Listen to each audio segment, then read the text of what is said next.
मंजिल मुश्किल थी पर हम खोए नहीं, दर्द था दिल में पर हम रोए नहीं, कोई नहीं यहाँ हमारा जो हमसे पूछे, कोई नहीं यहाँ हमारा जो हमसे पूछे, जाग रहे हो किसके लिए या फिर किसी के लिए सोए नहीं।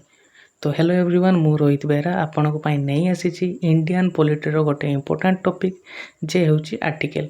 तो यही सेशन रे आमे आर्टिकल रो सबू इंपोर्टाट आर्टिकल्स कवर करवा जहाँकि एसएससी, ओएसएससी, ओट्रिपलएससी, यूपीएससी बारंबार पचारुचे। तो यही सेशन रे आमे 90% आर्टिकल कवर करदेवा। 90% मु कहीं कहूँ ना, जदि परीक्षा गोटे ही था गोटे दिन जदि परीक्षा शेष होता ताहले मु एटा को 100% कही था। जेहेतु परीक्षाटी शिफ्ट वाइज हम एवं बहुत दिन चलो तो मुझे 90% मु कहली। 90% कहीं कहली ना, प्रथम प्रथम जो शिफ्ट थी तो सही शिफ्ट रे ही से इंपोर्टाट आर्टिकल देदेव। तो लास्ट शिफ्ट रे से कौन कर ना, जेकोसी रैंडम आर्टिकल आपन को पकईदेव। जेहेतु पाखर आउ इंपोर्टाट आर्टिकल रही ना, तो से जेकोसी रैंडम आर्टिकल पकईब। तो से मुझे कहली 90% आर्टिकल आम ये कवर करदेवा। तो देखो आमर टोटाल आर्टिकल 448 टी अच्छी। टोटाल जदि कहवाक जा 448 टी आर्टिकल अच्छी जदि एमेंडमेंट को आम मिसौचे तो टोटाल 448 टी आर्टिकल अच्छे। तो से भितर आम इंपोर्टाट आर्टिकल नहीं जहाँकि परीक्षा बारंबार पड़ुचे एवं पड़ो ही पड़ो। आरआई एग्जाम रे जदि आर्टिकल पढ़ला तो ये भितर गोटे सियोर बाजिबो, न बाजिले मु यूट्यूब रे छाड़ीदेवी पढ़ा। तो एकाथरे 448 टी आर्टिकल मध्य इंपोर्टाट आर्टिकल मन रखा संभव नुहे। तो से आम कि पार्ट बा सेक्शन कर दे आर्टिकल को, जहाँ फल कि आमको मुखस्त करने को भी सुविधा हे। तो देखंतु आर्टिकल्स को एटा हूँ आर्टिकल्स को आम 5टी भाग में सेक्शन करें। गोटे हूँ फंडामेंटल्स राइट, आ गोटे प्रेसिडेंट, पार्लियामेंट, कॉन्स्टिट्यूशनल बॉडीज एवं मिसेलेनियस माने जेकोसी रैंडम टाइप रो आर्टिकल्स इंपोर्टाट रहिबो। तो देखो प्रथम आर्टिकल्स कौन माने कवर करे ना, फंडामेंटल्स राइट रु से पचारिबो। जदि फंडामेंटल्स राइट रु से न पचारला ताहले तार नेक्स्ट स्टेप कौन हो ना, प्रेसिडेंट रु किछि आर्टिकल पचारिबो। जदि प्रेसिडेंट भी मिस हो गला ताहले तार नेक्स्ट स्टेप हो पार्लियामेंट। पार्लियामेंट रु आर्टिकल पचारिबो। जदि पार्लियामेंट रु न पचारिबो ताने कॉन्स्टिट्यूशनल बॉडी रो हो। जदि कॉन्स्टिट्यूशनल बॉडी रु न आसला ताहले केउथरु पड़िबो ना, मिसेलेनियस रु पड़िबो।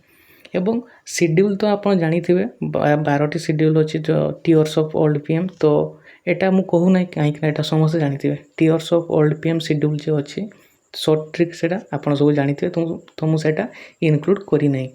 तो देखंतु एठी आमे फंडामेंटल्स राइट भितर को जीवानी कि डीप रे जीवानी, किंतु आमे फंडामेंटल्स राइट रो प्रत्येक राइट्स आमे भलो से बुझे भी देवी मु एवं प्रत्येक राइट्स रु कौन इंपोर्टाट आर्टिकल पड़ो तो ता भी आमे डिस्कशन करवा।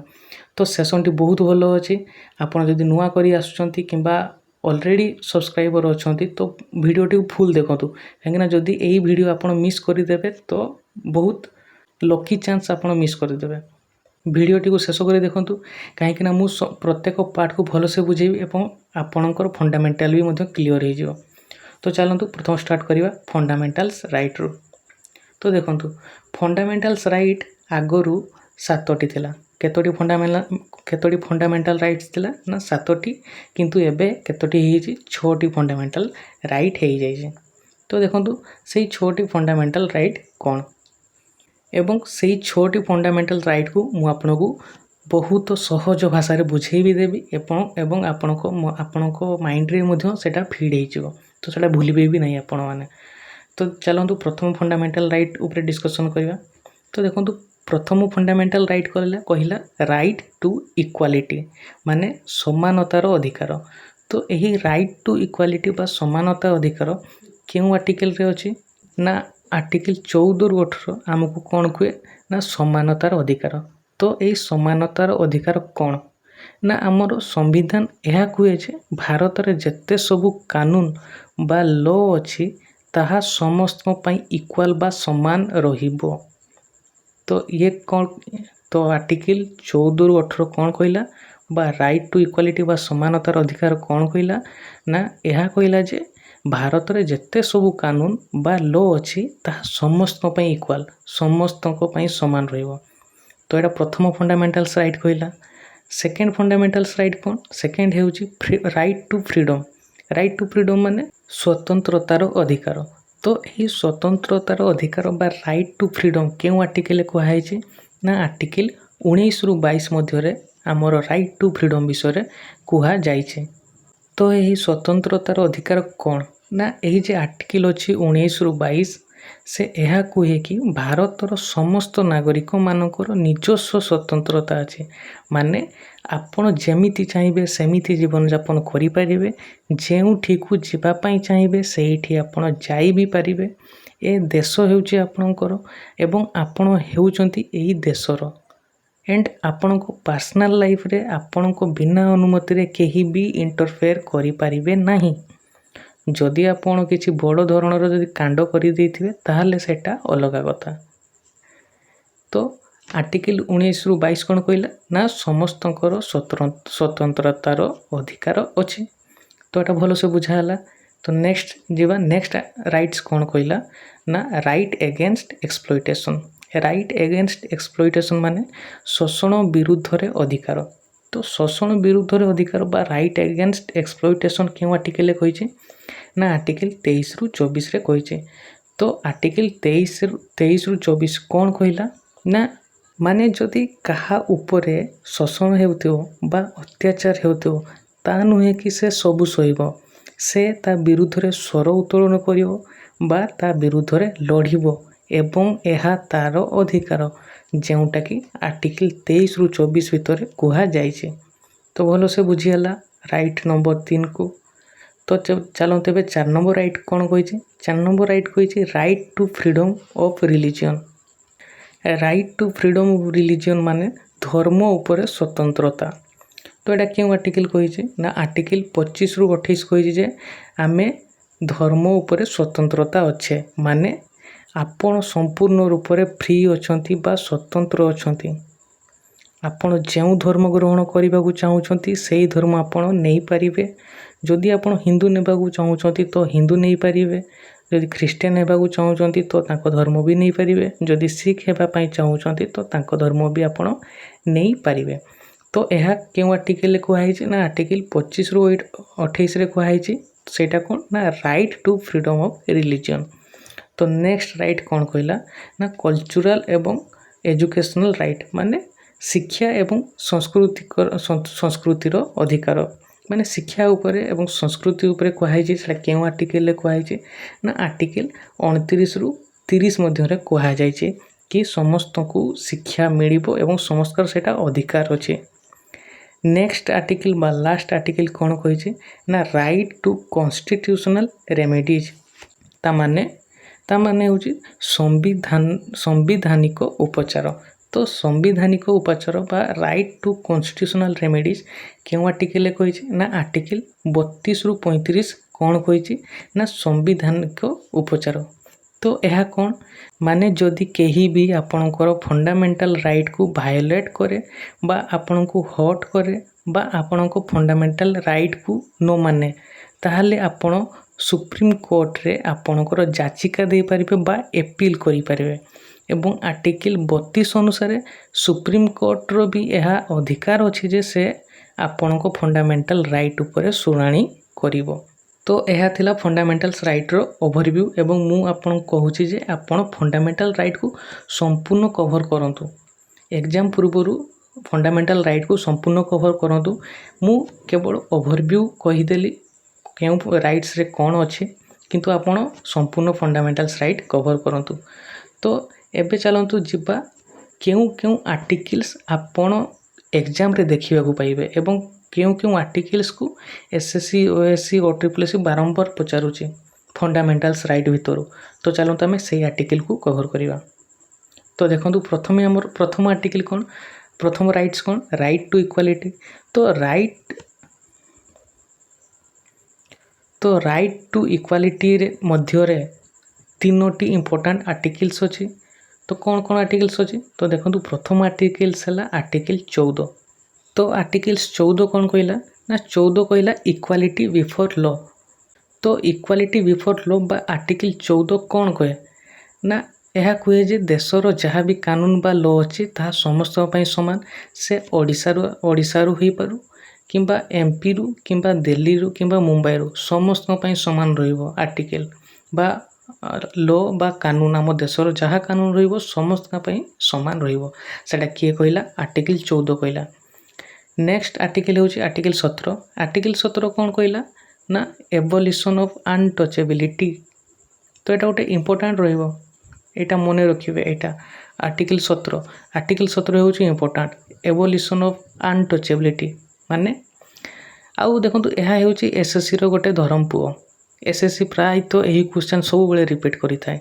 यही आर्टिकल कौन कुए क्वेश्चन टी होची एबोलिशन ऑफ अनटचेबिलिटी कौन कुए ना यही आर्टिकल कुए ना बा अस्पृश्यता बा छुआछूत बा कहिबाकू गले जदि आमे गोटे निम्न कास्ट लोक मानकू स्पर्श न करिबा एवं तांको सहित भेदभाव करिबा से हेउची अनटचेबिलिटी। अनटचेबिलिटी माने भेदभाव करिबा छुआछूत न करि छुआछूत करिबा माने से तल कास्ट रो आमे ऊपर कास्ट रो तो आमे सेमानकू छुईबानी तो से हेउची अनटचेबिलिटी। एवं आर्टिकल 17 कोन कहला ना जदि आमे एही परि व्यवहार करूचे ताहले सेटा हेउची गोटे बड़ अपराध। पूर्वरु यह थिला किंतु एबे सब चेंज हो जाइए एबे सेमिति सिस्टम नाही किंतु अल्प केतेक जदि आमे प्राय माने अल्प केतेक गाँ को जीवा जो थिरे कि एजुकेशन सिस्टम भलो पहुँची नहीं तो सेम गाँ गुड़ी करे बा से जगह गुड़ी करे एबे भी छुआछूत बा कौन अनटचेबिलिटी रो प्रथा चलीचे। तो आर्टिकल 17 भल से मन रखिए से होची abolition of untouchability. Next important article होची आर्टिकल 18। आर्टिकल 18 कौन कहे ना एबोलिशन ऑफ टाइटल्स। तो एबोलिशन ऑफ टाइटल्स माने कौन ना आर्टिकल 18 यह कहे जे आम सरकार जेकोसी नागरिक को टाइटल दे पारिबनी तार इच्छा है ये बहुत फेमस तो आपको टाइटल कटे दे दिया जाऊ ये लोक को मुझे चिन्हिची ये मो धर्म पुओ ये मोर धर्म भौणी तो आपको गोटे टाइटल दे देवा ना आपण जेकोसी नागरिक को टाइटल दे पारिबे नहीं एक्सेप्ट क्या दे पारे ना मिलिटारी मान को दे पारिबे एवं एजुकेशनल पर्पज रे जो माने माने दक्ष हासिल करि पारिछंती आपण से मानको ही टाइटल दे पारिबे आउ अगा मगा खगा से मानको आपण टाइटल दे पारिबे नहीं। एवं आहुरी मध्य कोन कुए ना राजा महाराजा ए सब टाइटल बंद कर दिया जीवो माने कहारी को से ना से टाइटल दिया जाई पारिबो नहीं। एवं आउ कोन कुए आउ भी कहे जे आपण जदि फॉरेन कंट्री जीवे तो फॉरेन कंट्री रो टाइटल भी मध्य आपण ग्रहण करि पारिबे नहीं तो यह भी मध्य कहे। तो आर्टिकल 18 भी गोटे इंपोर्टेंट रहइबो से होची एबोलिशन ऑफ टाइटल्स। तो नेक्स्ट राइट होची राइट टू फ्रीडम। तो देखो तो राइट टू फ्रीडम रे क्यों क्यों इंपोर्टेंट आर्टिकल्स अच्छे तो राइट टू फ्रीडम रे मध्य तीनोटी इंपोर्टेंट आर्टिकल अच्छे। तो देखो प्रथम आर्टिकल्स कौन कहला आर्टिकल 19। आर्टिकल 19 कौन कहला ना protection of certain rights regarding freedom of speech. तो सी कौन कहला ना माने अभिव्यक्तर स्वाधीनता माने आपण इच्छा बा कथा को गवर्नमेंट आगे प्रकाश करें तो आपण जहाँ मन भितर इच्छा थिबो तो आपण माने बिना संकोच रे गवर्नमेंट आगे आपण इच्छा को प्रकाश करें। तो एटा क्यों आर्टिकल कहला आर्टिकल 19 एवं इंग्लिश रे आपण मन रखिए फ्रीडम ऑफ स्पीच एटा मन रखिए। तो राइट टू फ्रीडम रो नेक्स्ट इंपोर्टेंट आर्टिकल कौन तो देखो तो नेक्स्ट इंपोर्टेंट आर्टिकल होची आर्टिकल 21। तो आर्टिकल 21 कौन कहला प्रोटेक्शन ऑफ लाइफ एवं पर्सनल लिबर्टी ता माने आपण को बंचिबार अधिकार अच्छे आपण मानकर बंचिबार अधिकार अच्छे माने आपण को लाइफ सबुठार गुरुत्वपूर्ण एवं आपण को जीवन को बंचई रखिबा आपणकर अधिकार। तो एटा किए कहला आर्टिकल 21 कहला। तो आउ गोटे इंपोर्टेंट आर्टिकल रहिबो से होची आर्टिकल 21 ए जहा कि परीक्षा रे 21 ए बारंबार पचारुची से कौन ना right to education. Right to education under से कौन कहला ना राइट टू एजुकेशन अंडर कहला जे ଯେ 14 ବର୍ଷ ପର୍ଯ୍ୟନ୍ତ ସମସ୍ତ ପିଲାମାନଙ୍କୁ ମାଗଣାରେ ଶିକ୍ଷା ପ୍ରଦାନ କରାଯିବ। ସେ ଯେତେ ବଡ଼ ଘରର ଛୁଆ ହେଇଥାଉ ନା କାହିଁକି, ଯଦି ସେ ଗଭର୍ଣ୍ଣମେଣ୍ଟ ସ୍କୁଲରେ ପଢ଼ୁଛି ତ 14 ବର୍ଷ ପର୍ଯ୍ୟନ୍ତ ତାକୁ ମାଗଣାରେ ଶିକ୍ଷା ପ୍ରଦାନ କରାଯିବ। ସେମାନଙ୍କ ପାଖରୁ ଫୁଟି କଉଡ଼ି ବି ନିଆଯିବ ନାହିଁ। ଯଦି ଆପଣ ପ୍ରାଇଭେଟ୍ ସ୍କୁଲରେ ପଢ଼ିବେ ତ ପ୍ରାଇଭେଟ୍ ବାଲା ତ ନିହାତି ପଇସା ଚାଞ୍ଚିବେ ହିଁ ଚାଞ୍ଚିବେ। ଏବଂ ଗଭର୍ଣ୍ଣମେଣ୍ଟ କ'ଣ କରିଛି ନା ଗଭର୍ଣ୍ଣମେଣ୍ଟ ସ୍କୁଲରେ 14 ବର୍ଷ ପର୍ଯ୍ୟନ୍ତ ପିଲାମାନଙ୍କ ଠାରୁ କୌଣସି ପଇସା ନିଆଯିବ ନାହିଁ ଶିକ୍ଷା କ୍ଷେତ୍ରରେ ଏବଂ ସମସ୍ତଙ୍କୁ ଫ୍ରିରେ ମାଗଣାରେ ଶିକ୍ଷା ପ୍ରଦାନ କରାଯିବ। ତ ଏହା ଥିଲା ରାଇଟ୍ ଟୁ ଫ୍ରିଡ଼ମ୍ର 3ଟି ଇମ୍ପୋର୍ଟାଣ୍ଟ ଆର୍ଟିକଲ୍, ଯେଉଁଟାକି ପରୀକ୍ଷାରେ ମଧ୍ୟ ପଚାରିବ। ତ ନେକ୍ସଟ ହେଉଛି ରାଇଟ୍ ଏଗେନଷ୍ଟ ଏକ୍ସପ୍ଲଏଟେସନ୍। ତ ଏହି ରାଇଟ୍ସରେ ଗୋଟେ ହିଁ ମାତ୍ର ଇମ୍ପୋର୍ଟାଣ୍ଟ ଆର୍ଟିକଲ୍ ଅଛି, ସେ ହେଉଛି ଆର୍ଟିକଲ୍ 23। ତ ଆର୍ଟିକଲ୍ 23 କ'ଣ କହିଲା ନା ଆର୍ଟିକଲ୍ 23 କହିଲା ଯେ prohibition of trafficking in human beings and forced labour. ତା ମାନେ କ'ଣ? ତା ମାନେ ହେଉଛି ମଣିଷମାନଙ୍କର ଟ୍ରେଡ୍ କରାଯାଏ। ଆପଣ ଫିଲ୍ମରେ ମଧ୍ୟ ଦେଖିଥିବେ କିଡ଼ନାପ୍ କରି ନିଅନ୍ତି ଛୋଟ ଛୋଟ ଝିଅମାନଙ୍କୁ ଏବଂ ସେମାନଙ୍କୁ କିଡ଼ନାପ୍ କରି କ'ଣ କରନ୍ତି ନା ଅନ୍ୟ କଣ୍ଟ୍ରିରେ ଏକ୍ସପୋର୍ଟ କରିଦିଅନ୍ତି ବା ଅନ୍ୟ କଣ୍ଟ୍ରିରେ ପଠାଇ ଦିଅନ୍ତି। କେମିତି କଣ୍ଟେନର ଭିତରେ ସିପ୍ ମାଧ୍ୟମରେ କିମ୍ବା ଅନ୍ୟ କୌଣସି ଗୁପ୍ତ ସୁଡ଼ଙ୍ଗ ଭିତରେ ନେଇ ସେମାନେ ଅନ୍ୟ କଣ୍ଟ୍ରିକୁ ମାନେ କ'ଣ ଏକ୍ସପୋର୍ଟ କରିଦିଅନ୍ତି। କାହିଁକି ଏକ୍ସପୋର୍ଟ କରନ୍ତି ନା ଚାକର ହିସାବରେ କିମ୍ବା ଲେବର ହିସାବରେ କିମ୍ବା ସେକ୍ସୁଆଲ ପାରପୋଜ ହିସାବରେ ସେମାନଙ୍କୁ ଅନ୍ୟ ଦେଶକୁ ବିକ୍ରି କରିଦିଅନ୍ତି। ତ ସେଟାକୁ କୁହାଯାଏ ଟ୍ରାଫିକିଂ ଅଫ୍ ହ୍ୟୁମାନ୍ ବିଙ୍ଗସ୍। ତ ଆର୍ଟିକଲ୍ 23 କ'ଣ କହିଲା ନା ଏହିସବୁ କାମ ହେଉଛି ଗୋଟେ ବଡ଼ ଅପରାଧ। ତ ଏହିସବୁ କାମକୁ ବନ୍ଦ କରିବାର କ୍ଷମତା ଆର୍ଟିକଲ୍ 23 ନେଇଛି। ତ ଏହା ଥିଲା ରାଇଟ୍ ଏଗେନଷ୍ଟ ଏକ୍ସପ୍ଲଏଟେସନ୍ର ଗୋଟେ ଇମ୍ପୋର୍ଟାଣ୍ଟ ଆର୍ଟିକଲ୍, ସେ ହେଉଛି ଆର୍ଟିକଲ୍ 23। ତ ଏବେ ଚାଲନ୍ତୁ right to freedom of religion. ତ ଏହି ଆଣ୍ଡାରେ ଗୋଟେ ହିଁ ମାତ୍ର ଇମ୍ପୋର୍ଟାଣ୍ଟ ଆର୍ଟିକଲ୍ ଅଛି, ସେ ହେଉଛି ଆର୍ଟିକଲ୍ 25। ତ ଆର୍ଟିକଲ୍ 25 କ'ଣ କୁହେ? Freedom of conscience and free profession practice and propagation of religions. ମାନେ ସେ ବେସିକାଲି ଫ୍ରିଡ଼ମ୍ ଅଫ୍ ରିଲିଜିଅନ୍ କହିଛି, ମାନେ ଆପଣ ଆପଣଙ୍କ ଇଚ୍ଛା ଅନୁସାରେ ଯେକୌଣସି ଧର୍ମ ଗ୍ରହଣ କରିପାରିବେ। ତ ଆର୍ଟିକଲ୍ 25 ବୁଝିହେଲା। ତ ନେକ୍ସଟ ଯିବା ଆମେ। ନେକ୍ସଟ କ'ଣ କହିଛି? କଲଚରାଲ୍ ଏବଂ ଏଜୁକେସନାଲ୍ ରାଇଟ୍ସ। ତ ଏହା ଭିତରେ ମଧ୍ୟ ଗୋଟେ ଇମ୍ପୋର୍ଟାଣ୍ଟ ଆର୍ଟିକଲ୍ ଅଛି, ସେ ହେଉଛି ଆର୍ଟିକଲ୍ 30। ତ ଆର୍ଟିକଲ୍ 30 କ'ଣ କହିଲା? ଆର୍ଟିକଲ୍ 30 ଏହା କହିଲା ଯେ right of minorities to establish and administer educational institution. ମାନେ ଆର୍ଟିକଲ୍ 30 ଏହା କହିଲା ଯେ ଆମର ଯେ ମାଇନରିଟି ଅଛନ୍ତି ସେମାନଙ୍କର ରାଇଟ୍ ଅଛି ଯେ ସେମାନେ ସେମାନଙ୍କ ପାଇଁ ବା ନିଜ ପାଇଁ ଶିକ୍ଷାର ଅନୁଷ୍ଠାନ ଖୋଲିପାରିବେ। ତ ସେମାନଙ୍କୁ ରାଇଟ୍ ଅଛି ମାଇନରିଟିମାନଙ୍କୁ। ମାଇନରିଟି ମାନେ କ'ଣ? ଯେଉଁ ଜାତି ଅଳ୍ପ ପରିମାଣରେ ଅଛି ଅନ୍ୟ ଜାତି ଅପେକ୍ଷା, ତ ସେମାନଙ୍କୁ ମାଇନରିଟି ହିସାବରେ ଗଣନା କରାଯାଏ। ତ ସେମାନଙ୍କ ପାଖରେ ରାଇଟ୍ ଅଛି ଯେ ସେମାନେ ନିଜର ଶିକ୍ଷା କେନ୍ଦ୍ର ବା ଇନଷ୍ଟିଟ୍ୟୁସନ୍ ଖୋଲିପାରିବେ ଏବଂ ଚଲେଇ ବି ପାରିବେ। ତ ଆଉ ଗୋଟେ ଇମ୍ପୋର୍ଟାଣ୍ଟ ରହୁଛି, ତ ଏଠି ଗୋଟେ ଏଡ଼୍ କରାହେଇନି। ଦେଖନ୍ତୁ ଆର୍ଟିକଲ୍ 29। ଆର୍ଟିକଲ୍ 29 ବି ମଧ୍ୟ ମାଇନରିଟି ବିଷୟରେ ହିଁ କୁହେ। ରାଇଟ୍ ଅଫ୍ ମାଇନରିଟିକୁ ବୁଝାଏ କି ଆର୍ଟିକଲ୍ 29 ବି ମଧ୍ୟ ମାଇନରିଟିର ରାଇଟ୍କୁ ବୁଝାଏ। ଏବଂ ଆର୍ଟିକଲ୍ 30 ଆପଣଙ୍କୁ ବୁଝିଗଲା। ଆର୍ଟିକଲ୍ 30 ହିଁ ପଚାରିବ, ଯଦି ପଚାରିବ ସେଇଟା ଇମ୍ପୋର୍ଟାଣ୍ଟ ଅଛି। ନେକ୍ସଟ ଆସନ୍ତୁ। ନେକ୍ସଟ କହିଛି ରାଇଟ୍ ଟୁ କନଷ୍ଟିଟ୍ୟୁସନାଲ୍ ରେମେଡ଼ିଜ୍। ତ ଏହା ଆଣ୍ଡାରେ ଗୋଟେ ହିଁ ମାତ୍ର ଇମ୍ପୋର୍ଟାଣ୍ଟ ଆର୍ଟିକଲ୍ ଅଛି, ସେ ହେଉଛି ଆର୍ଟିକଲ୍ 32। ତ ଆର୍ଟିକଲ୍ 32 କ'ଣ କହିଲା? ଆର୍ଟିକଲ୍ 32 କହିଲା ଯେ remedies for enforcement of fundamental right.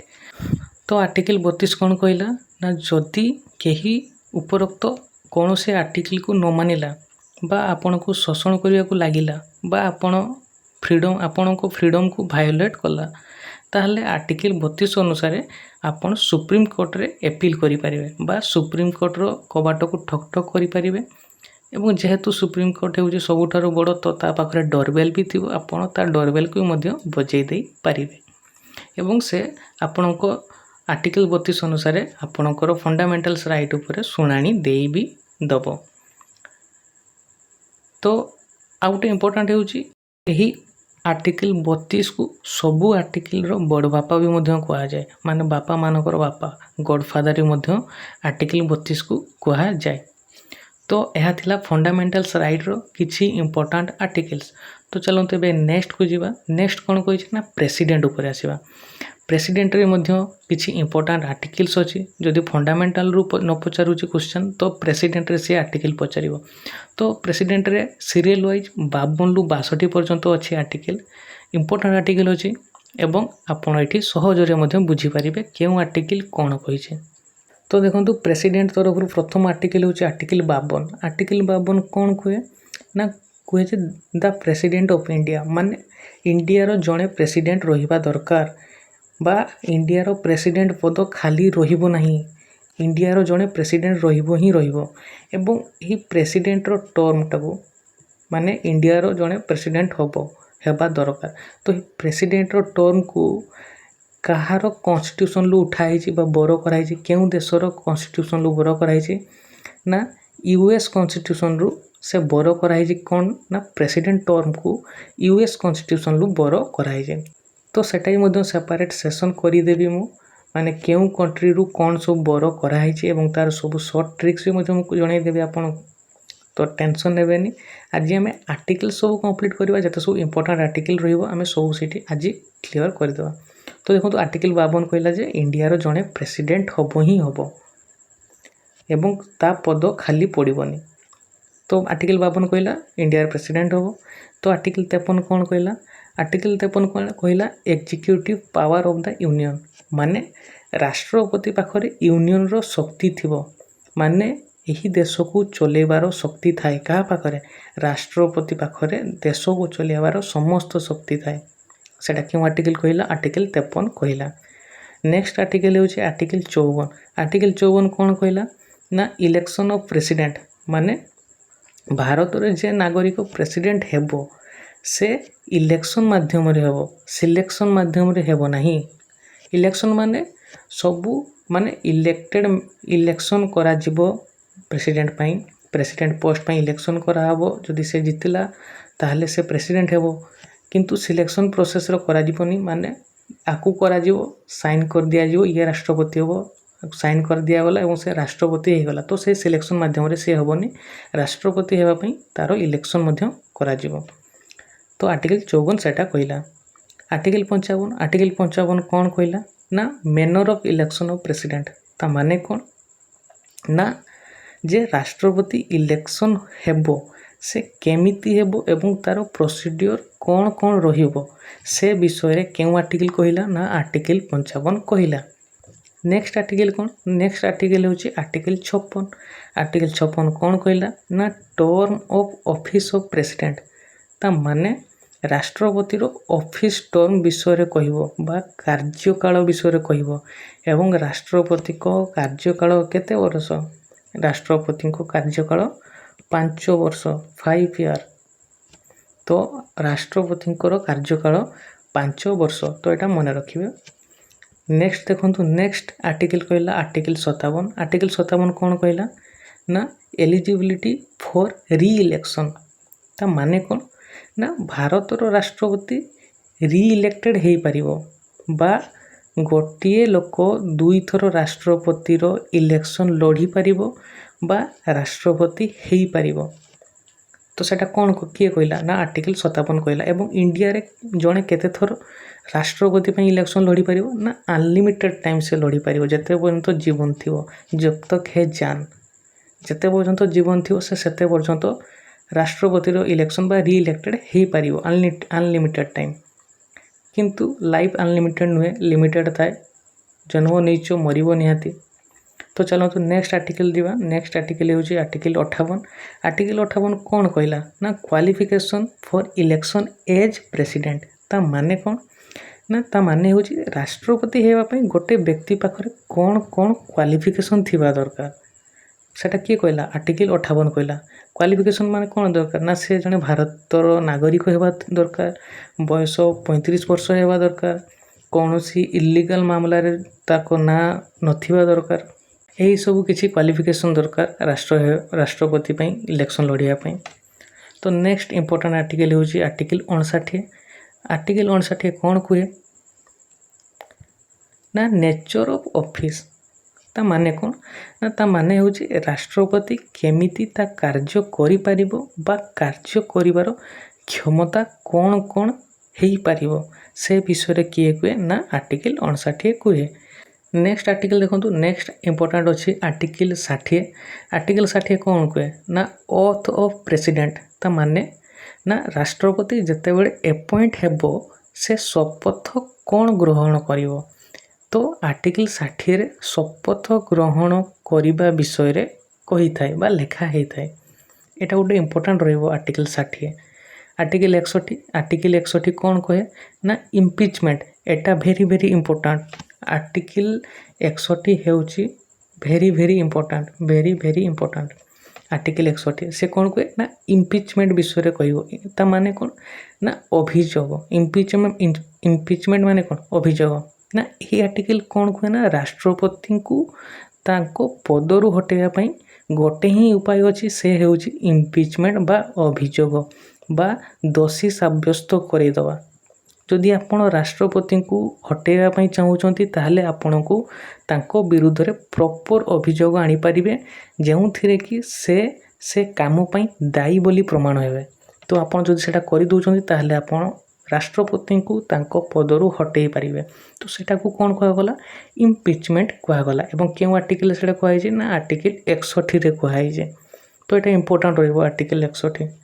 तो नेक्स्ट देखंतु आर्टिकल 62। आर्टिकल 62 कौन कहला आर्टिकल 62 कहला टाइम ऑफ होल्डिंग इलेक्शन ता माने कौन ता माने होची राष्ट्रपति रो पोस्ट बा पदवी केते समय पर्यंत खाली बा वैकेंसी रही परिबो आपण को मने रखिबार अछि जे मैक्सिमम टाइम अछि से होची 6 मंथ पर्यंत प्रेसिडेंट रो पदवी खाली रही परिबो तो 6 मंथ भितरे ही हमर जे अछंती चीफ इलेक्शन कमिशन से इलेक्शन कंडक्ट करेबो राष्ट्रपति पई एवं 6 मास भितरे नुआ राष्ट्रपति अपॉइंट हेबे तो यह क्यों आर्टिकल कहै छै ना आर्टिकल 62 रे कहै छै सेटा होची time of holding election.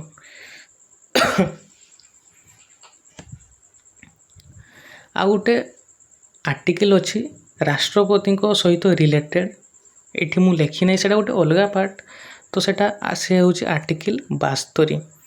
Article 72 कौन कहला ना आर्टिकल 72 पार्डन पावर कहला कौन पार्डन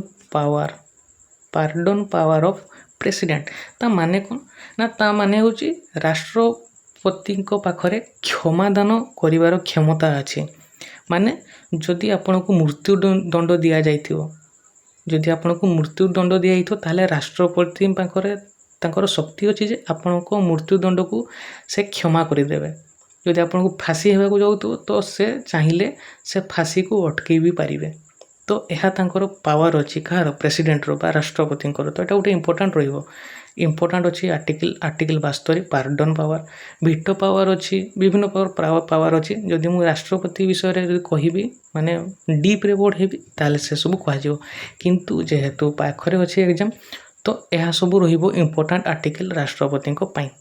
तो चलतो नेक्स्ट क्वेश्चन नेक्स्ट जिबा नेक्स्ट टॉपिक ऊपर से होची पार्लियामेंट। तो देखंतु पार्लियामेंट रे आर्टिकल 79 रु 122 पर्यंत अछि किंतु आम पई इंपोर्टेंट रहइबो 79 रु 88 भितरे आर्टिकल इंपोर्टेंट रहइबो जहा कि परीक्षा रे पचारुचे। तो चलंतु देखिबा कोन कोन पचारुचे। तो प्रथम आर्टिकल कोन ना आर्टिकल 79। आर्टिकल 79 कोन कहला ना कॉन्स्टिट्यूशन ऑफ पार्लियामेंट ता माने कोन ना भारत रे गोटे संविधान हबो से के कहला ना आर्टिकल 79 कहला। तो आर्टिकल 79 पार्लियामेंट विषय रे कहला। आर्टिकल 80 कौन कहला राज्यसभा विषय रे कहला। आर्टिकल 81 कौन कहला लोकसभा विषय रे कहला। तो यही तीनोटी सीरियल वाइज अछि मने रखिया पई मध्ये सुविधा 79 80 81। 79 कौन कहला पार्लियामेंट विषय रे कहला 80 राज्यसभा विषय रे कहला 81 लोकसभा विषय रे कहला। तो एटा इजी रहइबो मुखस्त करिया पई पार्लियामेंट भितरे। तो नेक्स्ट जीवा नेक्स्ट आर्टिकल कहला आर्टिकल 84। आर्टिकल 84 कौन ना क्वालिफिकेशन ऑफ एमपी ता माने कौन ना ता माने होची एमपी रो माने कौन एमपी रो माने होची मेंबर ऑफ पार्लियामेंट माने जदि जने लोकसभा रो मेंबर हेउ किंबा राज्यसभा रो मेंबर हो ताकू मेंबर ऑफ पार्लियामेंट बा एमपी कुहाजिबो। एमपी हेबा पई कोन कोन क्वालिफिकेशन दरकार ताहा केउ आर्टिकल कुहाइछि ताहा आर्टिकल 84 रे कुहा जाइछि। एटा इंपोर्टेंट रहइबो केउ आर्टिकल रे मेंबर ऑफ पार्लियामेंट बा एमपी मानकर क्वालिफिकेशन विषय कुहाइछि से हेउछि आर्टिकल 84। नेक्स्ट आर्टिकल हबो इंपोर्टेंट आर्टिकल 88। आर्टिकल 88 कोन कहिछि ना rights of ministers and attorney general as respects house. ता माने कोन ना एटॉर्नी जनरल ऑफ इंडिया रो कोन पावर अछि एवं मिनिस्टर मानकर कोन सब पावर अछि राज्यसभा रु होई पारे बा लोकसभा रु सबु पावर बा शक्ति केउठारे लेखा जाइछि ना आर्टिकल 88 रे लेखा जाइछि। माने एटॉर्नी जनरल कर पावर मिनिस्टर पावर जेटा कि रेस्पेक्टेड हाउस माने लोकसभा रो मिनिस्टर कोन पावर अछि राज्यसभा मिनिस्टर कोन पावर अछि तो सबु पावर केउ आर्टिकल लेखा है ना आर्टिकल 88 रे लेखा है। तो यह थिला पार्लियामेंट संबंधित इंपोर्टेंट आर्टिकल 5टी अछि आपन को मन रखिबार अछि एटा। तो नेक्स्ट सेशन को जीवा। नेक्स्ट सेशन हेउछि हमर कॉन्स्टिट्यूशनल बॉडीज। तो कॉन्स्टिट्यूशनल बॉडीज रु इंपोर्टेंट अछि। तो देखंतु कॉन्स्टिट्यूशनल बॉडी रु कोन कोन इंपोर्टेंट अछि। प्रथम इंपोर्टेंट आसीबो आर्टिकल 76। आर्टिकल 76 कोन कहे ना attorney general of India. India रे गोटे एटॉर्नी जनरल रहिबो से किए गुए ना आर्टिकल 76 कहइबो। नेक्स्ट हेउछि आर्टिकल 148। आर्टिकल 148 कोन कहे ना controller and auditor general of India. तो कंट्रोलर एवं ऑडिटर जनरल ऑफ इंडिया विषय केउ आर्टिकल कहइबो आर्टिकल 148 जेटा कि हमें कोन कहे सीएजी कंट्रोलर एवं ऑडिटर जनरल। तो देखंतु सीएजी किए ना भारतर प्रथम ऑडिट ऑफिसर जे से हेउची सीएजी। से तार काम कोन ना से सरकार को अकाउंट को से ऑडिट करिवो। से हेउची कंट्रोलर एवं ऑडिटर जनरल। एटा से ऑडिट जनरल नुहे जेटा कि हम आपन को सीजीएल पोस्ट जे ऑडिट थाए ऑडिट पोस्ट थाए ऑडिटर पोस्ट थाए आपन को बैंक को पठा जीवो अन्य ये को पठा जीवो ऑडिट करिया पई। तो से पोस्ट नुहे एटा हेउची ऑडिटर जनरल जेटा कि सरकार को अकाउंट को से ऑडिट करिवो। एटा केउ आर्टिकल लेखा है ना 148 आर्टिकल लेखा है। नेक्स्ट इंपोर्टेंट आर्टिकल होची आर्टिकल 279 ए। तो आर्टिकल 279 ए कौन कहला ना गुड्स एवं सर्विस टैक्स ऑफ काउंसिल। खास करी तो ये इंपोर्टेंट रहिबो काहे कि ना ये जीएसटी ऊपर कहला। आर्टिकल 279 कहा ऊपर कहला ना जीएसटी ऊपर कहला। जीएसटी रो फुल फॉर्म कोन गुड्स एंड सर्विस टैक्स। तो यार जीएसटी ऊपर किए कहला आर्टिकल 279 ए कहला एवं जीएसटी एबे ट्रेंडिंग रे मध्य चली छे। नेक्स्ट होची आर्टिकल 280। तो 280 कौन कहला आर्टिकल 280 कौन कहला ना फाइनेंस कमिशन। तो फाइनेंस कमिशन विषय रे आर्टिकल 280 कहइबो। आर्टिकल 315 आर्टिकल 315 कौन कहला ना यूपीएससी विषय रे कहइबो किए आर्टिकल 315 यूपीएससी जेटा कि आपण परीक्षा मध्य दउचंती यूपीएससी एवं ओडिसा रे ओपीएससी। तो आर्टिकल 324 कौन कहइबो ना इलेक्शन कमिशन विषय रे कहइबो। इलेक्शन कमिशन माने जे इलेक्शन करांती तो तांको विषय रे किए कहइबो आर्टिकल 324 कहइबो।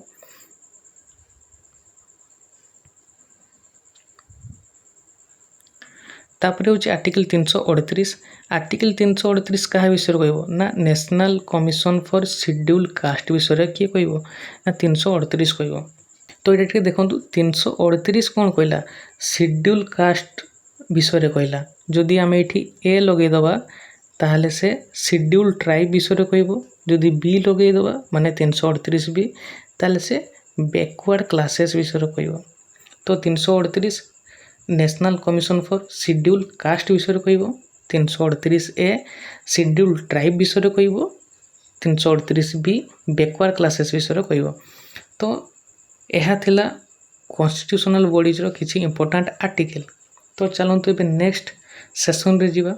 नेक्स्ट सेशन रे हमें कोन कहितले ना मिसलेनियस टाइप माने जे कोनसे गोटे रैंडम आर्टिकल पछारिबो एवं से रैंडम आर्टिकल इंपोर्टेंट हेइथिबा दरकार माने परीक्षा रे पढुथिबा दरकार। तो सेही भली आर्टिकल हमें एठी नेइचे। तो देखंतु प्रथम हेउची आर्टिकल 40। आर्टिकल 40 कोन कहला ना organisation of a village panchayat. तो कोन कहला ना प्रति विलेज रे पंचायत तयारी हो से केउ आर्टिकल कहला ना आर्टिकल 40 कहला। नेक्स्ट आर्टिकल होउची आर्टिकल 50। आर्टिकल 50 कौन कहला ना separation of judiciary and executive. ता माने कौन ना जुडिशियरी एवं एग्जीक्यूटिव अलगा अलगा रही कार्य करिवे। जुडिशियरी माने न्यायपालिका एवं एग्जीक्यूटिव माने कौन शासक निर्देशक बा प्रशासनिक। तो सेमाने दुई जण अलगा अलगा ही काम करिया। ता माने होउची गोटे सांगरे जज एवं पॉलिटिकल नेता माने सबू तो मिसी दुई जण एका सांगरे काम करिया पई काम करि परिबे नहीं। तो जदि पॉलिटिकल नेता माने जदि जुडिशियरी भितर एंट्री मारिबे तो सिस्टम हली जीवो। से माने जहाँ चाहिए से डिसीजन नेबे तांको सपक्ष ही डिसीजन नेबे जहाँ कि एबे चालुचे। एबे पॉलिटिकल नेता माने जुडिशियरी भितर पशिबा को स्टार्ट कलेनी जहाँ फल रे कि कौन होउची ना जेते सब बड़ बड़ केस हेई सारिचे पोर्च केस हे जाऊ कलिकतार केस हे जाऊ तो से सब रे कौन ना न्याय मिलू नहीं। काहे कि मिलू नहीं जेहेतु पॉलिटिशियन माने जुडिशियरी भितर पशि सारलेनी तो सेति पे हमको न्याय मिलू नहीं। काहे कि ना से माने पॉलिटिशियन माने कौन से माने निज स्वार्थ पई काम करिवे निजे जेमती बचिबे। तो यही सब बड़ बड़ काम पई से मानको पैसा भी मध्य बड़ बड़ धरण रे आसी थाए। तो सेति पई कौन करते से माने जुडिशियरी भितर हाथ पुरांती। तो जेटा कि आर्टिकल 50 कहि जे 50 कहला जे जुडिशियरी अलगा रहइबो एग्जीक्यूटिव पावर अलगा रहइबो। किंतु एबे कौन होउची ना एग्जीक्यूटिव पावर जुडिशियरी ऊपर भारी हे जाउची।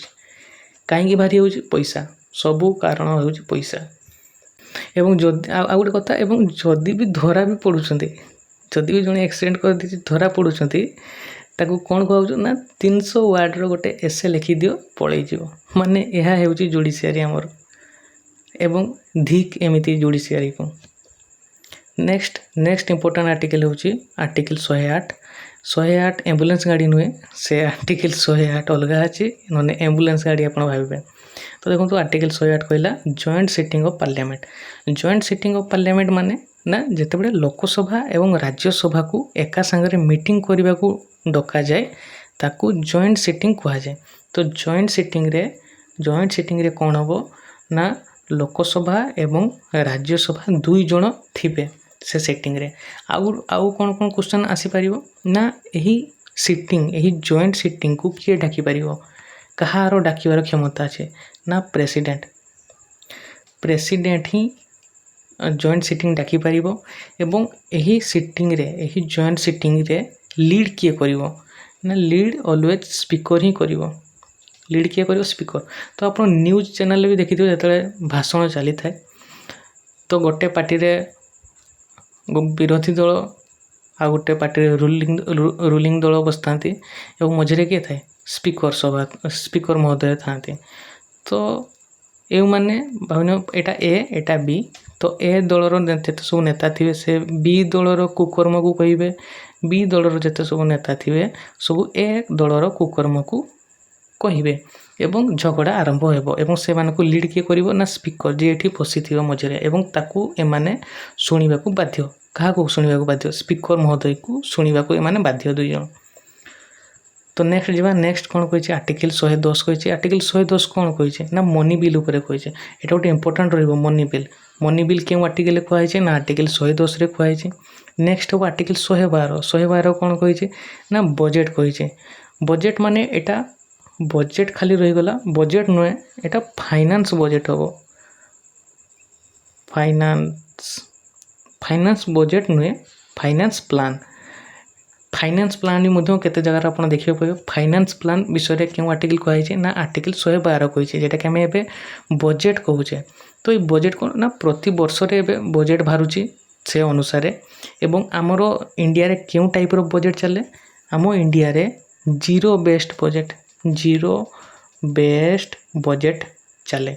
एवं यही बजेट विषय रे मु स्टैटिक जीके रे मध्य संपूर्ण भाव में बुझे भी देछि। गोटे क्वेश्चन थिला which type of budget in India तो सेटा जीरो बेस्ड बजेट हो एवं तार टाइप भी मध्य मु से स्टैटिक जीके रे ही मु करि देथिले बजेट विषय रे। तो आपण जे देखि नाथि स्टैटिक जीके देखिबे मु डिस्क्रिप्शन तले मध्य दे देबी लिंक चैनल स्टैटिक जीके रो तो आपण भलो से देखि परबे। तो दुईटी सेशन मात्र हमें करिचे स्टैटिक जीके रो तो भलो से आपण देखिबे सेटा।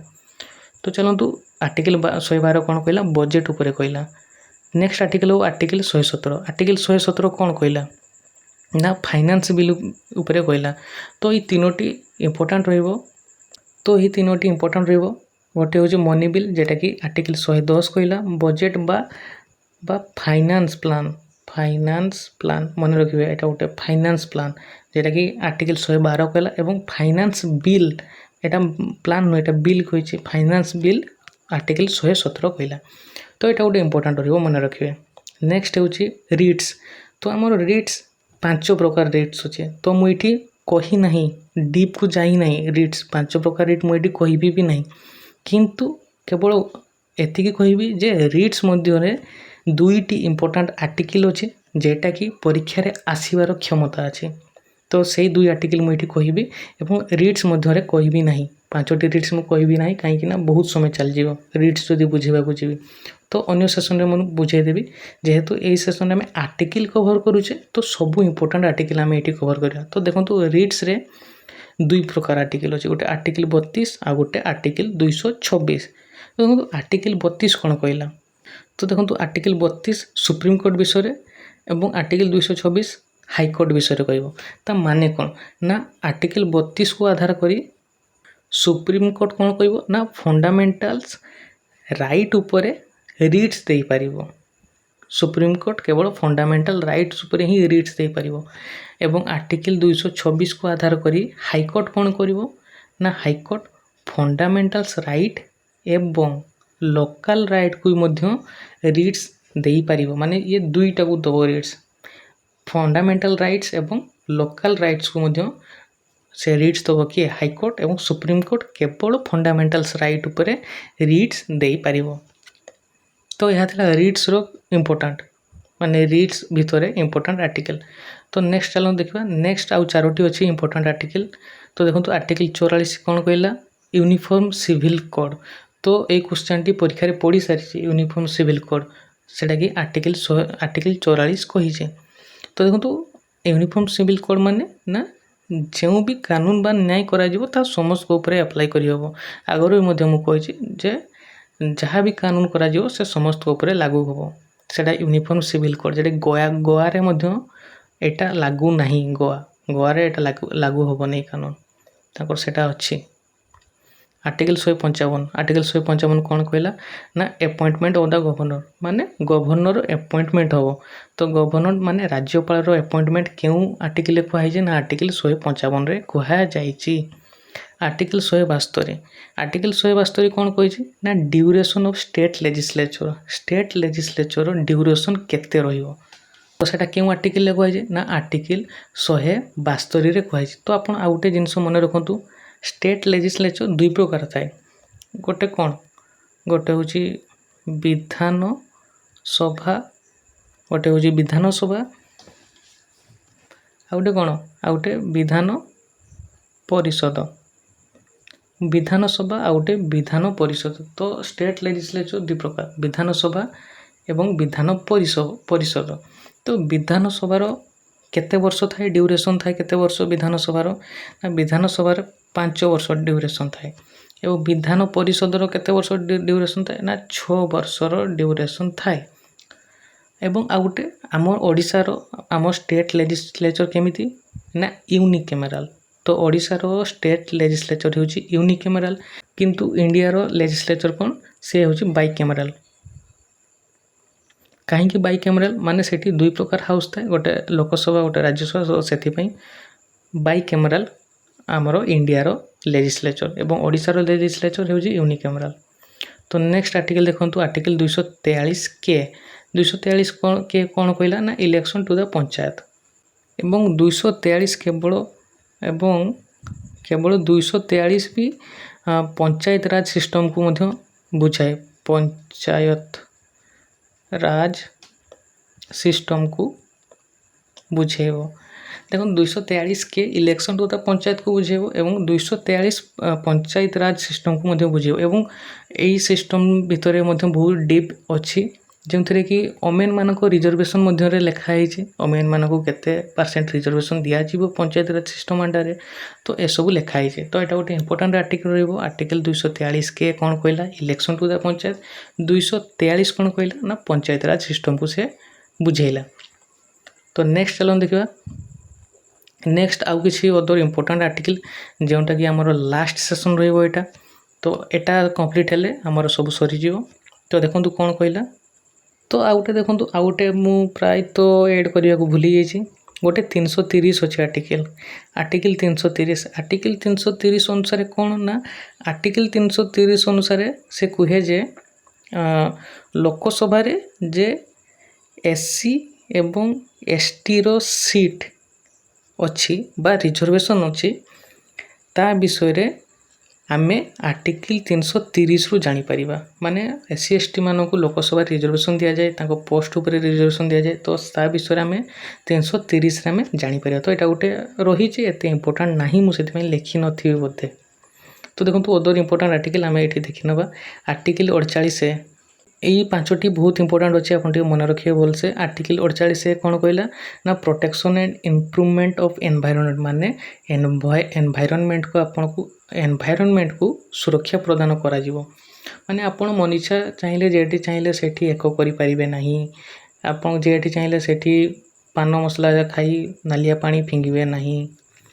ତ ଏଇଟା କହିଛି ଇମ୍ପ୍ରୁଭମେଣ୍ଟ କରାଯିବ ଏନଭାଇରନମେଣ୍ଟକୁ, ଏବଂ ଆମେ ହିଁ ହେଉଛି ଲାଷ୍ଟ ପିଢ଼ି ଯେଟାକି ଆମେ ଏନଭାଇରନମେଣ୍ଟକୁ ମାନେ ସୁରକ୍ଷା ପ୍ରଦାନ କରାଯିବ। କିନ୍ତୁ ଆଜିର ଜେନେରେସନ୍ ଗୋଟେ ଲୌଡ଼ା ଜେନେରେସନ୍, ଯିଏକି ଏନଭାଇରନମେଣ୍ଟକୁ ସୁରକ୍ଷା ଦେବା ବଦଳରେ ଏନଭାଇରନମେଣ୍ଟକୁ କେମିତି ନଷ୍ଟ କରାଯିବ ସେ ବିଷୟରେ ଅଧିକ ଧାରଣା ଅଛି। ତ ଆର୍ଟିକଲ୍ 48 କ'ଣ କହିଲା? ଆର୍ଟିକଲ୍ 48 କହିଲା ଯେ ଆମମାନଙ୍କୁ ଏନଭାଇରନମେଣ୍ଟକୁ ସୁରକ୍ଷା ଦେବାକୁ ହେବ, ଆର୍ଟିକଲ୍ 48 କହିଲା। ତାପରେ ଆର୍ଟିକଲ୍ 370 ଆର୍ଟିକଲ୍ 370 ବହୁତ ମାନେ ଟ୍ରେଣ୍ଡିଂ ଟପିକ୍ ଥିଲା କାଶ୍ମୀରରେ, ମନେ ଅଛି ନ୍ୟୁଜ୍ରେ ମଧ୍ୟ ସବୁବେଳେ ଟ୍ରେଣ୍ଡିଂ ଥିଲା। ତ 370 କ'ଣ କହିଥିଲା ନା ଜାମ୍ମୁ କାଶ୍ମୀର ହେଉଛି ଗୋଟେ ସ୍ପେଶାଲ ଷ୍ଟେଟ୍। ଜାମ୍ମୁ କାଶ୍ମୀର ହେଉଛି ଗୋଟେ ସ୍ପେଶାଲ ଷ୍ଟେଟ୍।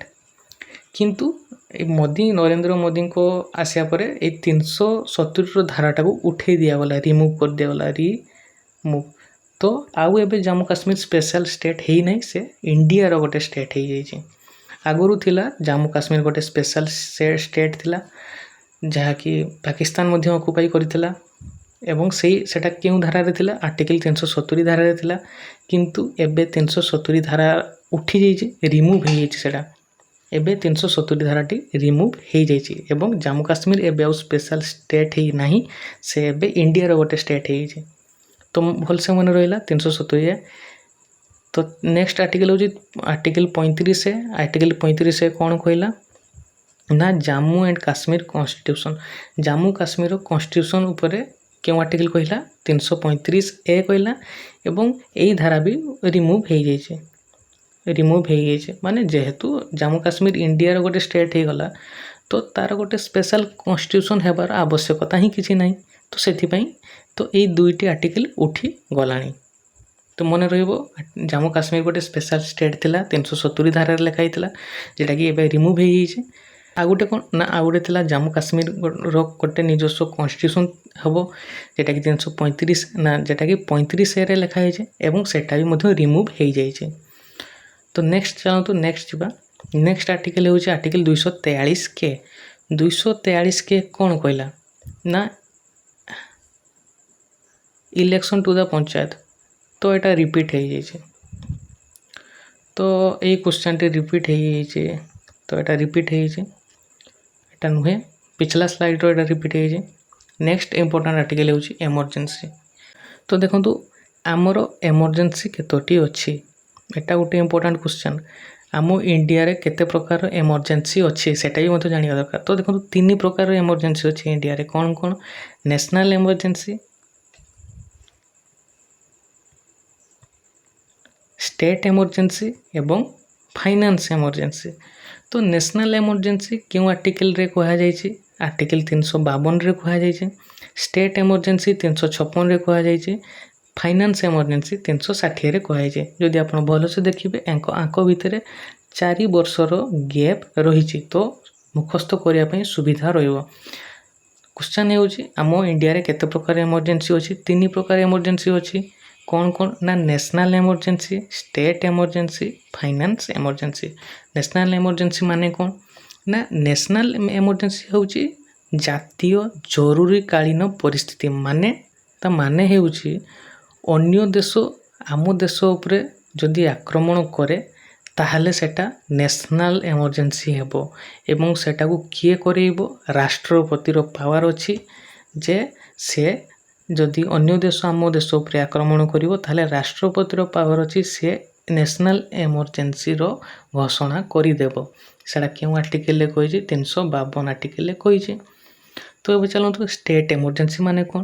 ଷ୍ଟେଟ୍ ଏମର୍ଜେନ୍ସି ମାନେ ରାଜ୍ୟର ଜରୁରୀକାଳୀନ ପରିସ୍ଥିତି। ତା ମାନେ କ'ଣ? ନା ଯଦି ରାଜ୍ୟ ସରକାର ସମ୍ବିଧାନକୁ ଉଲ୍ଲଂଘନ କରି କାର୍ଯ୍ୟ କରୁଥିବ ତାହେଲେ କ'ଣ ହେବ? ନା ତାହେଲେ ଯେ ରାଜ୍ୟର ଗଭର୍ଣ୍ଣର ଥିବ, ରାଜ୍ୟପାଳ ଥିବ, ସିଏ କାହାକୁ ଡାକିବ? ନା ରାଷ୍ଟ୍ରପତିଙ୍କୁ ଡାକିବ ଏବଂ ଦେଖାଇବ ଯେ ଦେଖନ୍ତୁ ରାଜ୍ୟ ସରକାର କନଷ୍ଟିଟ୍ୟୁସନ୍ ଆଣ୍ଡାରେ ବା ସମ୍ବିଧାନ ଆଣ୍ଡାରେ କାମ କରୁନାହିଁ, ସେ ନିଜ ପର୍ସନାଲ୍ କାମ କରୁଛି। ତ ସେଥିପାଇଁ ଏହି ଷ୍ଟେଟ୍କୁ ରାଷ୍ଟ୍ରପତି ଶାସନ କରିଦିଆଯାଉ। ରାଷ୍ଟ୍ରପତି ଶାସନ ଷ୍ଟେଟ୍ କରିଦିଆଯାଉ। ତ ଷ୍ଟେଟ୍ ଏମର୍ଜେନ୍ସିକୁ ରାଷ୍ଟ୍ରପତି ଶାସନ ମଧ୍ୟ କୁହାଯାଏ। କାହାକୁ? ଷ୍ଟେଟ୍ ଏମର୍ଜେନ୍ସିକୁ। ତ ଆପଣ ଜାଣିପାରିଲେ ଷ୍ଟେଟ୍ ଏମର୍ଜେନ୍ସି କେମିତି ହୁଏ? ନା ଷ୍ଟେଟ୍ ଏମର୍ଜେନ୍ସି କ'ଣ ହୁଏ?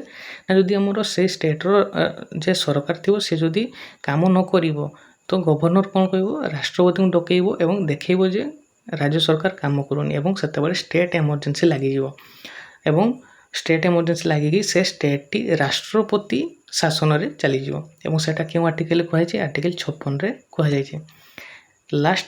ଲାଷ୍ଟ ପାର୍ଟ ହେଉଛି ଫାଇନାନ୍ସ ଏମର୍ଜେନ୍ସି। ଫାଇନାନ୍ସ ଏମର୍ଜେନ୍ସି ମାନେ କ'ଣ?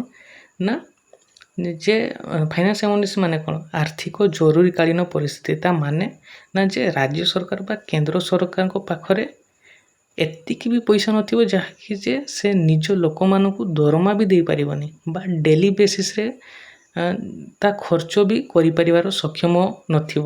ତାହେଲେ ଏହି କେସ୍ରେ କ'ଣ ହେବ? ନା ରାଷ୍ଟ୍ରପତିଙ୍କର ଅଧିକାର ଅଛି ଯେ ସେ 360 ଧାରାରେ ୟୁଜ୍ କରି କୌଣସି ରାଜ୍ୟରେ ବା କେନ୍ଦ୍ରରେ ଫାଇନାନ୍ସ ଏମର୍ଜେନ୍ସି ଡିକ୍ଲେୟାର କରିପାରିବେ ବା ଆର୍ଥିକ ଜରୁରୀକାଳୀନ ପରିସ୍ଥିତି ଡିକ୍ଲେୟାର କରିପାରିବେ। ତ ସେଟା ହେଉଛି ଫାଇନାନ୍ସ ଏମର୍ଜେନ୍ସି, ଯେଉଁଟାକି 360ରେ କୁହାଯାଇଛି। ତ ଆଉ ଗୋଟେ କଥା ନୋଟିସ୍ କରିବେ, ଏଇ ଯେ 3ଟି ଆମେ ଏମର୍ଜେନ୍ସି କହିଲେ, ଯଦି ଏଇ 3ଟି ଏମର୍ଜେନ୍ସି ଲାଗିଲା ତାହେଲେ ଏମାନଙ୍କର ସମସ୍ତ ପାୱାର କାହା ପାଖରେ ରହିଲା? ନା ପ୍ରେସିଡେଣ୍ଟ ପାଖରେ ରହିଲା। ପ୍ରେସିଡେଣ୍ଟ ମାନେ ରାଷ୍ଟ୍ରପତିଙ୍କ ପାଖରେ ପାୱାର ସବୁ ପଳେଇବ। ଯଦି 3ଟି ସାରା ଏମର୍ଜେନ୍ସି ଲାଗିବ ତାହେଲେ ସମସ୍ତ ପାୱାର ରାଷ୍ଟ୍ରପତି ହାତକୁ ପଳେଇବ। ତ ଏଇଟା ମନେ ରଖିବେ। ତ ଏହା ଥିଲା complete important articles of Indian constitution. ଯଦି ପରୀକ୍ଷାରେ ଆସିବ ତାହେଲେ ଏହି ଭିତରୁ ହିଁ ଆସିବ। 90% କଭର୍ ହୋଇଗଲା। ଯଦି ଗୋଟେ ପରୀକ୍ଷା ଥାନ୍ତା ତାହେଲେ 100% ମୁଁ କହିଥାନ୍ତି। ଯେହେତୁ ସିଫ୍ଟ ୱାଇଜ୍ରେ ହେବ ତ 90% ଆମେ ଆର୍ଟିକଲ୍ ସବୁ କଭର୍ କରିଦେଲେ ଏବଂ 448ଟି ଆର୍ଟିକଲ୍ ଅଛି। ତ ଆପଣ ଗୋଟେ ଗୋଟେ କରି ସବୁ ମନେ ରଖିପାରିବେନି। ମନେ ରଖିବା ପାଇଁ ସେଇଟା ବର୍ଷେ ଲାଗିଯିବ ମନେ ରଖିତେ ସେଇଟା। ତ ସେଥିପାଇଁ ଆମେ ଆର୍ଟିକଲ୍ସର ସେକ୍ସନ୍ କରିଦେଲେ, ପାର୍ଟ କରିଦେଲେ ଏବଂ ପ୍ରତିଟି ପାର୍ଟରୁ ଇମ୍ପୋର୍ଟାଣ୍ଟ ଆର୍ଟିକଲ୍ ଯେଉଁଟାକି ପରୀକ୍ଷା ପଚାରୁଥିଲା ବା ପଚାରିବ ଆଗକୁ, ତ ସେଇ ଆର୍ଟିକଲ୍ ଆମେ ନେଇ ତା ବିଷୟରେ ସବୁ ଡିଟେଲରେ ଡିସ୍କସନ୍ କଲେ। ତ ଆପଣଙ୍କୁ ଆର୍ଟିକଲ୍ ତ ବୁଝା ତ ମାନେ ଯଦି ମାଇଣ୍ଡ ଭିତରେ କିଛି ନଥିବ ତ ଟିକେ ତ ଆଇଡ଼ିଆ ଆସିଯାଇଥିବ ଆର୍ଟିକଲ୍ କ'ଣ କହିଲା, ଫଣ୍ଡାମେଣ୍ଟାଲ୍ସ ରାଇଟ୍ କ'ଣ କହିଲା, ପ୍ରେସିଡେଣ୍ଟକୁ କେମିତି ପାୱାର ଦିଆଯାଉଛି, ପ୍ରେସିଡେଣ୍ଟଙ୍କ ପାୱାର କ'ଣ ଏବଂ କନଷ୍ଟିଟ୍ୟୁସନାଲ ବଡି କ'ଣ। ତ ଆପଣଙ୍କୁ ଏହି ଭିତରେ କିଛି ସମ୍ୟକ ଧାରଣା ମଧ୍ୟ ଆସିଯାଇଛି। ତ ଏହି ସେସନର ଗୋଟେ ହିଁ ମୋଟିଭ୍ ଥିଲା ମୋର ଯେ ପରୀକ୍ଷା ପୂର୍ବରୁ ଇମ୍ପୋର୍ଟାଣ୍ଟ ଆର୍ଟିକଲ୍ସ ଆପଣଙ୍କୁ ଯୋଗାଇ ଦେବାର ଥିଲା, ଯାହାକି ଇମ୍ପୋର୍ଟାଣ୍ଟ ରହିବ ସମସ୍ତମାନଙ୍କ ପାଇଁ ଏବଂ ବହୁତ ଆର୍ଟିକଲ୍ ଏତେ କଭର୍ କରିବା ସମ୍ଭବ ନୁହେଁ। ତ ସେଥିପାଇଁ ଯେତେ ସବୁ ଇମ୍ପୋର୍ଟାଣ୍ଟ ରହିଲା ଆର୍ଟିକଲ୍, ସବୁ ଆର୍ଟିକଲ୍ ଆପଣଙ୍କ ଆଗରେ ମୁଁ ନେଇ ଆସିଲି। ତ ଆଶା କରୁଛି ସମସ୍ତଙ୍କୁ ଏହି ସେସନ୍ ଭଲ ଲାଗିଥିବ। ଯଦି ଭଲ ଲାଗିଛି ତାହେଲେ ଭିଡ଼ିଓଟିକୁ ଲାଇକ୍ ଏବଂ ଚ୍ୟାନେଲଟିକୁ ସବସ୍କ୍ରାଇବ୍ ମଧ୍ୟ କରିଦିଅନ୍ତୁ, କାହିଁକିନା ନୋଟ୍ ବନେଇବାକୁ ବହୁତ ସମୟ ଲାଗେ ଏବଂ ବହୁତ ଟାଇମ୍ ବି ମଧ୍ୟ ପଳେଇଯାଏ, ଯାହା ଫଳରେ କି ମୋର ଯେତେ ସବୁ ଅନ୍ୟ କାମ ଥାଏ, ମୋ ଡ୍ୟୁଟି ଥାଏ, ତ ସେଟା ବି ମଧ୍ୟ ବିଳମ୍ବ ହେଇଯାଏ। ତ ସେଥିପାଇଁ ମୁଁ କହୁଛି ଗୋଟେ ନୋଟ୍ ବନେଇବା ପାଇଁ ବହୁତ ମାନେ ଟାଇମ୍ ଲାଗୁଛି ମୋ ତରଫରୁ ଏବଂ ପ୍ରତି ନୋଟ୍ ପ୍ରତିଟି ସେସନ୍ ବହୁତ ଇମ୍ପୋର୍ଟାଣ୍ଟ ରହୁଛି ଆପଣଙ୍କ ପାଇଁ। ତ ଭିଡ଼ିଓ ଆପଣ ଲାଷ୍ଟ ପର୍ଯ୍ୟନ୍ତ ଦେଖନ୍ତୁ ଏବଂ ଯେଉଁମାନେ ନୂଆ କରି ଆସିଛନ୍ତି ସେମାନଙ୍କୁ ମଧ୍ୟ ମୁଁ କହୁଛି ଯଦି ଭଲ ଲାଗୁଛି ସେସନ୍ ତାହେଲେ ଚ୍ୟାନେଲଟିକୁ ସବସ୍କ୍ରାଇବ୍ କରିଦିଅନ୍ତୁ ଏବଂ ଡେସ୍କ୍ରିପସନ୍ ତଳେ ଟେଲିଗ୍ରାମ ଚ୍ୟାନେଲ ଲିଙ୍କ୍ ଅଛି, ସେଠି ମୁଁ କରେଣ୍ଟ ଆଫେୟାର୍ ମଧ୍ୟ ଦେଉଛି, ପ୍ରତିଦିନ ଦେଉଛି ମର୍ଣ୍ଣିଂ ଏବଂ ଇଭିନିଂ କରେଣ୍ଟ ଆଫେୟାର୍ 5ଟି ଏବଂ ଯଦି ଟେଲିଗ୍ରାମ ବେନ୍ ହେଇଯାଉଛି ତାହେଲେ ତା'ର ବ୍ୟାକଅପ୍ ଚ୍ୟାନେଲ୍ ବି ମଧ୍ୟ ମୁଁ କରିଦେଇଛି ହ୍ୱାଟ୍ସଅପ୍ ଚ୍ୟାନେଲ୍। ତ ହ୍ୱାଟ୍ସଅପ୍ ଚ୍ୟାନେଲ୍ ବି ଲିଙ୍କ୍ ଦେଇଛି ଡେସ୍କ୍ରିପସନ୍ରେ, ତ ହ୍ୱାଟ୍ସଅପ୍ ଚ୍ୟାନେଲ୍ ବି ମଧ୍ୟ ଜଏନ୍ କରିଦେବେ, କାହିଁକିନା ଯଦି ଟେଲିଗ୍ରାମ ବେନ୍ ହେଇଯିବ ତାହେଲେ ମୁଁ ସବୁ ଅପଡ଼େଟ୍ ହ୍ୱାଟ୍ସଅପ୍ରେ ଯୋଗାଇ ଦେବି। ତ ଆଜିର ସେସନ୍ରେ ଏତିକି ରହିଲା ଏବଂ ଆଶା କରୁଛି ନେକ୍ସଟ ସେସନ୍ରେ ମଧ୍ୟ ଭଲ ଟପିକ୍ ନେଇ ଆସିବେ।